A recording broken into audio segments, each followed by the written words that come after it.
Welcome to Legal 123s with ByrdAdatto. Legal issues simplified through real client stories and real-world experiences. Creating simplicity in 3, 2, 1. Welcome back to another episode of the Legal 123s with ByrdAdatto. I'm your host, ByrdAdatto, with my co-host, Michael Byrd. As a business and healthcare law firm, we meet a lot of interesting people and learn their amazing stories. Brad, this season's theme is unintended consequences. We sometimes find ourselves in a situation that can be traced back to a seemingly inconsequential or unrelated decision. Yes, and for those of you watching us in TV land on our YouTube channel, you might notice an outfit change that happens when we bring on today's guest. We had an unintended consequence where a recording that we had did not work, and so now we're re-recording this opening. But Michael, before we bring on our guest, I'm real excited to bring on who attended the University of Wisconsin-Milwaukee. Let's play a little mascot trivia. Michael, what is their mascot? Well, first of all, Brad, I'm really proud of you for not trying to claim to the audience that you're Clark Kent and that you turn into Superman when we go in our costume change. Fair. But back to your question about the mascot, am I allowed to ask Siri for help? Negative. Oh, no idea. Okay. It's Pounce the Panther. But fun fact, Pounce was not always and has not always been the mascot for UWM. In fact, it's a long and super winding mascot history.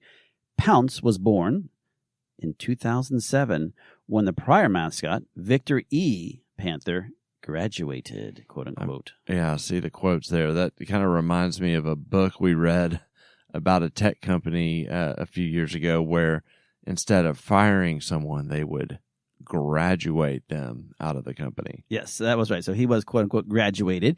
But did you know that Victor was the human form that was created in 1972, around the same time that UWM Athletic Department adopted Trouble, a North American Golden Panther, yes, I said a North American Golden Panther, to serve as a living mascot at the UWM Panthers seasonal basketball game. Now, as you can imagine, Michael, it was difficult to keep and feed a live panther, so Victor, the human, outlasted Trouble. Mm-hmm. For those who believe there's meaning behind a name, this one was doomed the minute they named their live panther Trouble. For those who are more practical, this was doomed the minute they decided it would be a good idea to bring in a live panther. Yes, well, I don't know. I mean, the Tigers, LSU has their tiger. They don't bring them to games anymore. But you can guess. Can you guess what the school's first mascot ever was, Michael? Well, based on their track record, I'm going to go with Great White Shark. No, but I like the way you're thinking. And in fact, I'm going to start a new college that's going to have a Great White Shark that will bring to all the games. It was a trick question, Michael. The school was originally founded as the Wisconsin State Normal School. Okay. Well, I know you never went there because you never attended any normal school. That's fair. That's actually really fair. When you're right. Well, when the school began competing in athletic competitions in 1895, its nickname was the Normals, but no mascot was created. It wasn't until the name changed to the Milwaukee State Teachers College that a new mascot came along and to represent them at football games, the Green Gulls, which really sounds terrifying, or at least scarier than the Normals.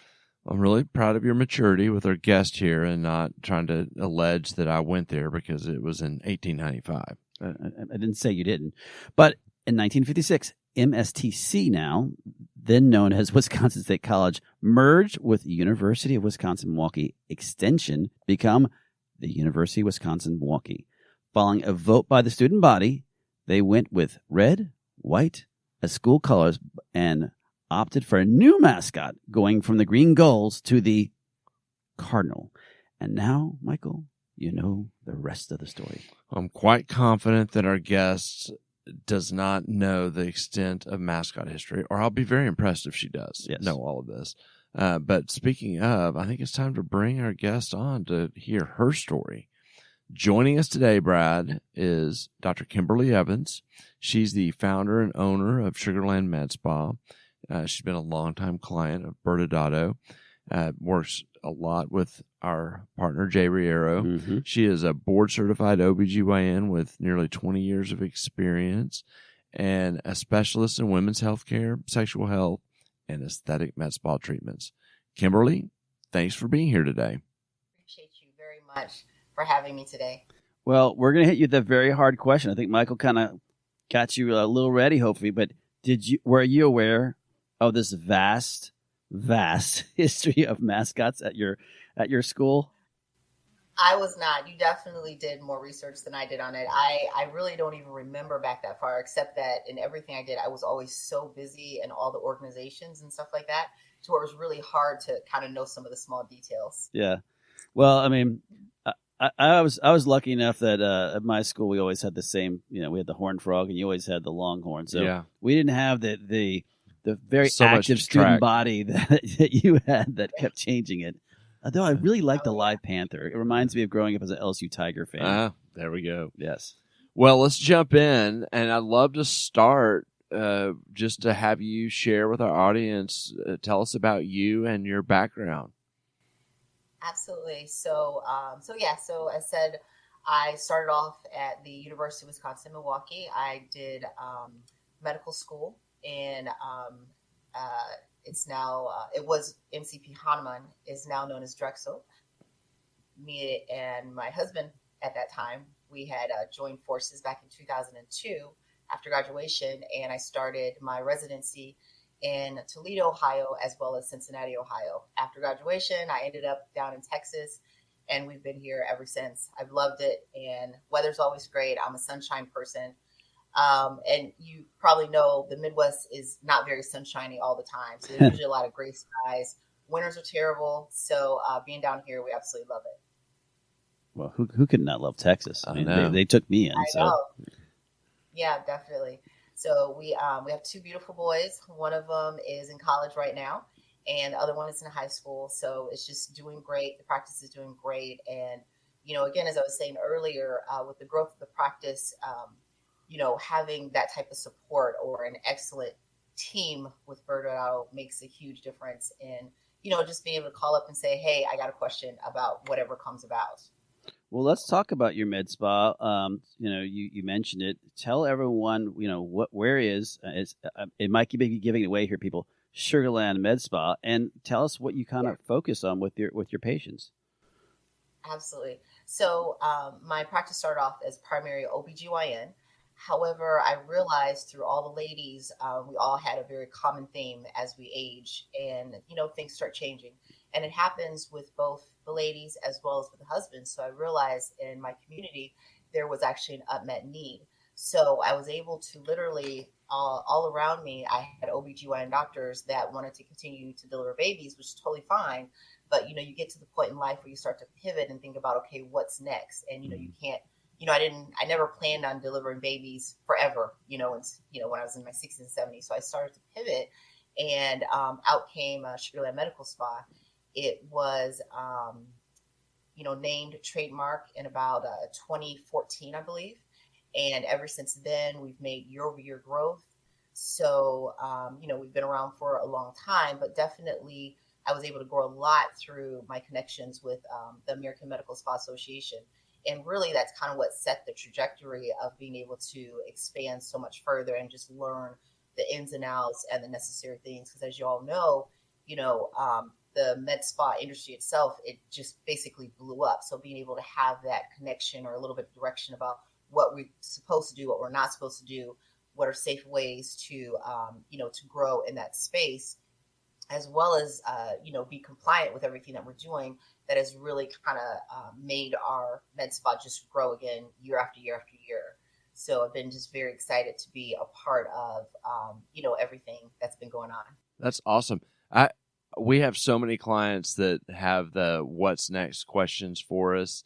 I'm curious for our audience, do you still have your OB-GYN practice with your med spa? No. Yeah. What I did is it had to split. One day I was talking to one of my patients who was probably in her 50s, and she was menopausal. She was coming in for her hormone therapy. And I had to tell her, I said, I got to run out and go deliver this baby, but I'll be right back. And she politely told me, why do I have to wait for somebody else's baby to be delivered? That's not my baby that you're delivering, Dr. Evans. And I was thinking to myself, you're really right. So I could be very good at one of these things, but I got to just choose now. And also around that time, too, a lot of the hospitalists were coming into the hospital and able to deliver our babies. So I just said, I need to take a split and just focus on doing, being really good at one thing. So I just chose, basically the non-pregnant women and dropped the OB. So I still do regular gynecology services. We do various things, but they all have to do with anti-aging, wellness, body contouring, just multiple stuff in order to take care of the aging patients. That's interesting because, you're talking about your transition from what you were doing into this space. Do your patients, is it hard for them to think about transitioning into the hormones or other anti-aging? Not at all. A lot of the people that are getting into the hormones are the ones that I delivered. So literally, as I aged, as my practice aged, so did the people that I delivered. So that's the most rewarding thing, is that they're coming to me now saying, oh, I'm having a problem with my hormones. And I said, we've been doing hormone balancing. Are you ready for that now? And they're like, oh yeah. So that's a great thing. And then of course too, those same women are not interested in being pregnant anymore. So it was very easy to kind of just make that transition. I know that you've probably experienced, just from a practice owner perspective, the difference between living in an insurance-based billing system and cash-based or elective based system. Talk a little bit about what that's been like, that journey. Absolutely.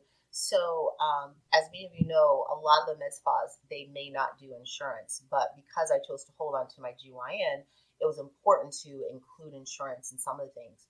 So that's when I had to lean on my wonderful Jay. I tease him. I said, save me, Jay, save me, Jay. We say the same thing. Yeah, all the time. Yeah. So I was basically like, show me, how I can do this compliantly and then still be able to separate the two. And literally we were able to kind of structure it so that when people are on the GYN side, of course, they're in the insurance role per se, versus if they're on the med spa, we were able to kind of carve out those services to say, hey, these are definitely med spa services. But, definitely it could have been a headache, certainly. And, you don't want to exclude anyone who, doesn't want med spa services, because certainly they need to be taken care of too. It just becomes about how to structure the practice correctly. And then that's great. Thank you. I'm curious to you talk a little bit about your suite of services as far as how they interplay. You have the wellness and, kind of hormone related services, and then, traditional, or aesthetic type services, and talk a little bit about that. Absolutely. So with our patient population, what I was able to do is to say, basically I looked at my patient and I was able to identify what their needs are. And I think that's the best way to actually structure a practice, because, for example, I won't necessarily name any names, but there are some providers that they may not be good. They want to do hormone balancing, but when it comes down to, well, what if the patient bleeds or there's a complication, they may not be good at how to manage that. So what I was able to say is like, hey, if I'm going to do this, I already know how to take care of whatever the consequences may be. Mm-hmm. And with that, with looking at my patient as they age, and I'll talk about women specifically now, but as they age, they're going to have, hormonal problems. As I mentioned, they're going to have skin problems. So that's why I have med spa services. With menopausal stuff, they're going to want to, lose weight, get their body back. So we had to add that to our suite of services. And of course, they're always interested in, getting healthier, living longer. So we just recently are adding IV services, our body contouring services too, as well as, just really everything that takes them through life. So I have ladies, my youngest person I did hormone balancing was actually 28. And we were able to really turn her life around. She was someone who, had problem with, addiction problems and things like that. And we were able to really kind of help her shift her whole mind focus. My oldest person is in their 80s. And I think a true representation of someone in their 80s is someone who's still mobile and, not using the walker per se, because they're still strong. And then, of course, a lot of times what I find too is that as they're aging, their muscles get weaker. So some of the same devices that we use for aesthetic practices, like our M-Scope Neo, it can actually be used for functional wellness. So if someone is like weaker in their knees or legs or things like that, we can use that in order to help them. So literally, like everything I do, I base it on what does my patient need. And then, of course, if I just talk about women, can't exclude their husbands, because now that, of course, we have women, they're feeling better, they're loving on their honeys more. And then they're looking at their honey, and their honey comes to me like, hey, I need to do something because, she's all over me. So it's like, I need some help in this department too. So we're able to kind of help men where they need it the most, and it's just such a blessing to have people that, you make them feel better, and then they come tell you how, you've saved their marriage, or they're, responding better, or they're able to hang out with their kids more, they're able to move around more, or they're simply just able to, function better in their job even. Mm-hmm. So that's like true medicine to me, things that, you get to the end of the line where the medicine ends and they've taken, you have a female that's taken antidepressant and she still feels terrible. She's like, there's got to be something else that's out there. And then that's when I step in and say, great, we have some awesome things, to help you look and feel better from the inside out, of course. No. That's amazing. You can tell how passionate you are about helping people just by the way you're talking about it. So it's so cool. Oh, yeah, for sure. And I'll take it one step further. I have ladies that have their own OB-GYN doctor, and they've had them for years. But literally being able to help them where their doctor either won't, they can't, or they don't understand, that's really cool to me, to be able to take it to that level. Yeah. Well, let's flip the other side of the coin and talk about some of the challenges. So talk a little bit about some of the most common challenges you faced as a physician owner of a private practice. Absolutely.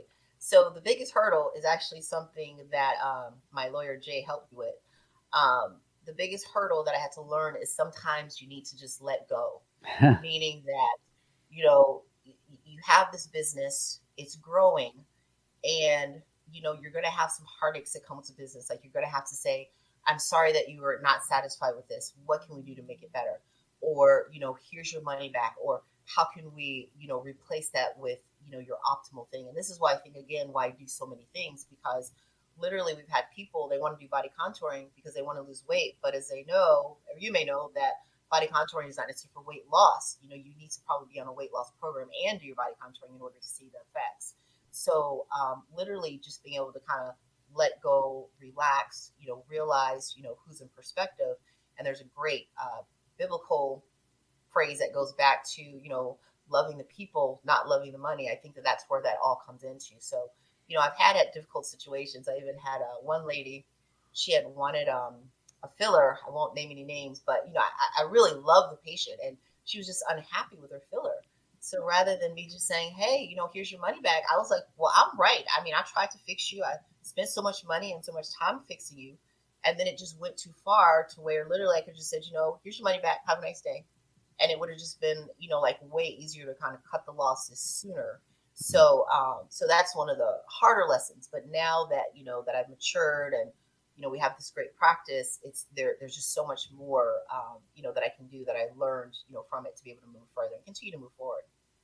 Well, talking about a patient that you can never meet their expectations, that's going to lead us perfectly to the next question I want to ask, because as you heard, this season, our theme is unexpected consequences. And what are some decisions in your life or as your practice, however you want to bring it in, that led to some unintended consequences? Yeah, basically kind of linking back to what I said is that, definitely having the patient's expectations in mind, because people will come to a med spa and they will say, I want to look like some unrealistic thing. And if you tell them, well, this is what's going to help you get there, and they need more, then they're not going to be happy. And at the end of the day, they're going to feel like, you did them a disservice. But it's much better to say, hey, if this is how we're going to do it, this is how I need to kind of guide you in order to kind of get you to reach your goals. And then two, simply just being honest with them, and just sometimes you got to say, that's not going to happen, or you need to go to a plastic surgeon to achieve those results. So, so again, the biggest unintended consequences is just learning, from my own hardness of saying, like, I know that I'm right. I know I told them what's in the, the informed consent. I know I told them everything, but even if they're still unhappy, the hardest thing again is just learning when to say, it's okay, you're fine, have a nice day, go down the street to my competitor, let them take care of you, literally. Yeah. Well, and I think, you can tell that how passionate you are about helping people, and which is great, but that also can be a weakness. And one of our partners, Jeff Siegel, always says, the customer is always right, but not everyone has to be your customer.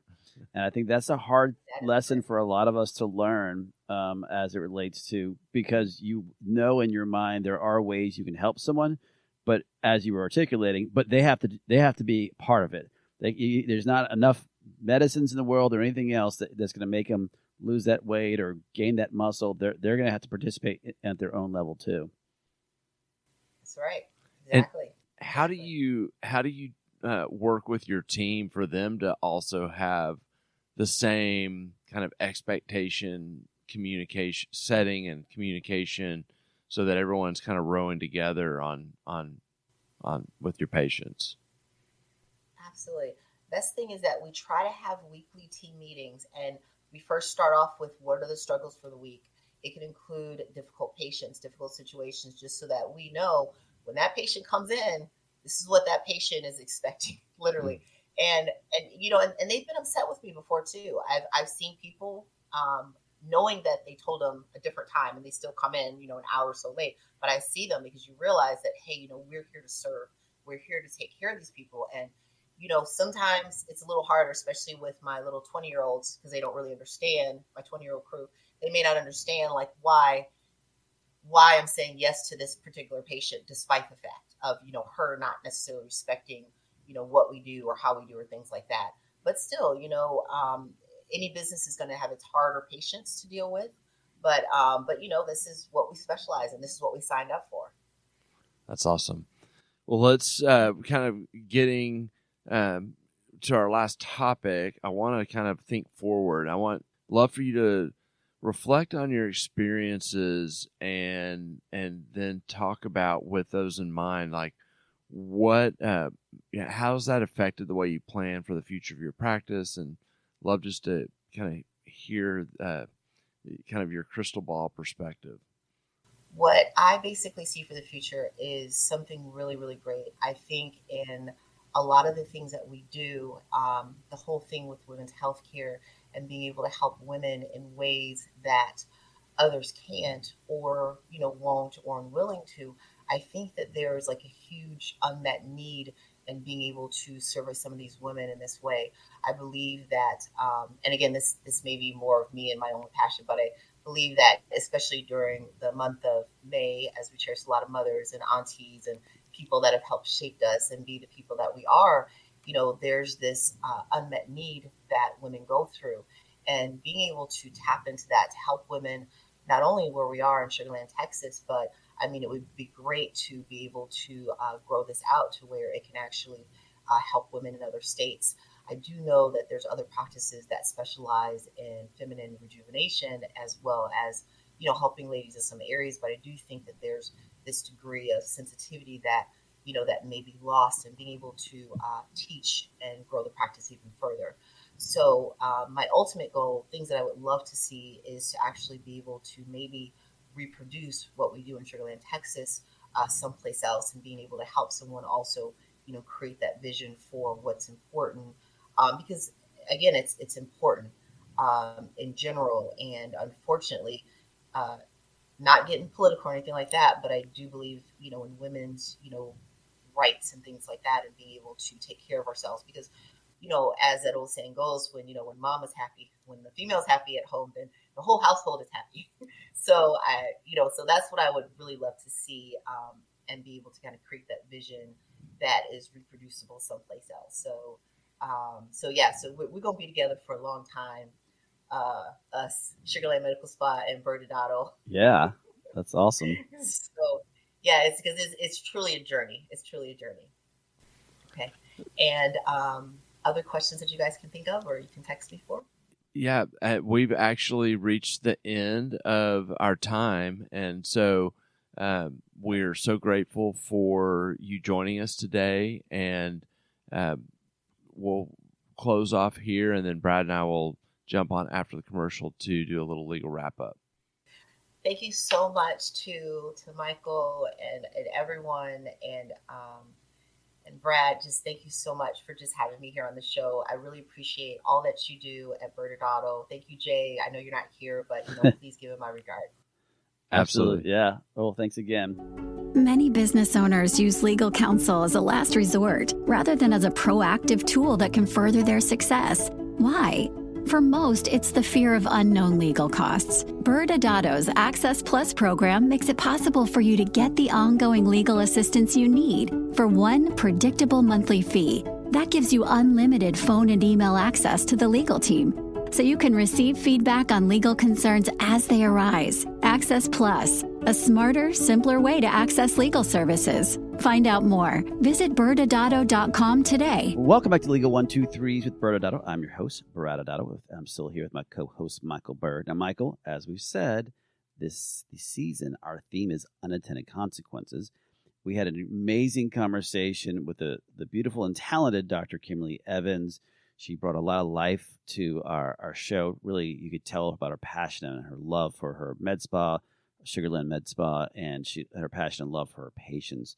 But there's some good takeaways that she gave us. I mean, we could probably spend another 20 minutes of different things, but let's narrow down on a few things that we don't really talk that much about providers that end up kind of having their feet in two different locations, cash and insurance. Yeah, I mean, an unintended consequence of this somewhat common scenario of you're in a specialty, insurance-based payments, and for your patients, you want to expand into, some cash-based options that, maybe it's wellness related or longevity related or aesthetic related. And an unintended consequence sometimes is that you're still servicing under insurance this patient population and understanding that you have a contractual arrangement with private pay insurance, or in some cases, Medicare or Medicaid, and that there are certain services that are covered under those contracts, and that you can actually have some contractual issues and sometimes even compliance issues if you bleed over and are offering those services on a cash basis. And so it can get kind of messy when you're just thinking you're doing something that's a service to your patients. Yeah, and this is where we would just bring Jay in since he can handle this. But the point, not only that, you have all these regulations now coming into play. I mean, just in a big picture, the moment you start taking federal or commercial payers, you now have to make sure all the federal rules and state rules that come with that are being abided by.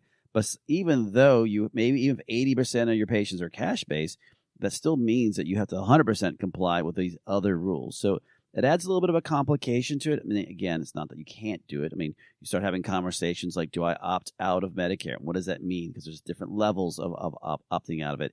And then to your point on commercial payers, is this a line of services that the commercial payer pays for? If not, did I just violate the contract, but did it also violate some state or federal rule? So those are things you need from a balancing act. Definitely want to pause and make sure that as you transition your practice away from commercial payers, that just because you're going away and you're doesn't mean that you're just in the clear. You have to still figure out what other rules apply. But you know what? We are at time, everyone, and believe it or not, we will be back again next Wednesday, Michael, when we continue down this journey of learning about unintended consequences, and we'll talk about unintended consequences of medical directors. And for some reason, since we haven't said his name enough, series regular Jerry Yarrow, Dr. Kimberly Evans' favorite person in the whole world, will be joining us next week too. Thanks again for joining us today. And remember, if you like this episode, please subscribe. Make sure to give us a 5-star rating and share with your friends. You can also sign up for the ByrdAdatto newsletter by going to our website at ByrdAdatto.com.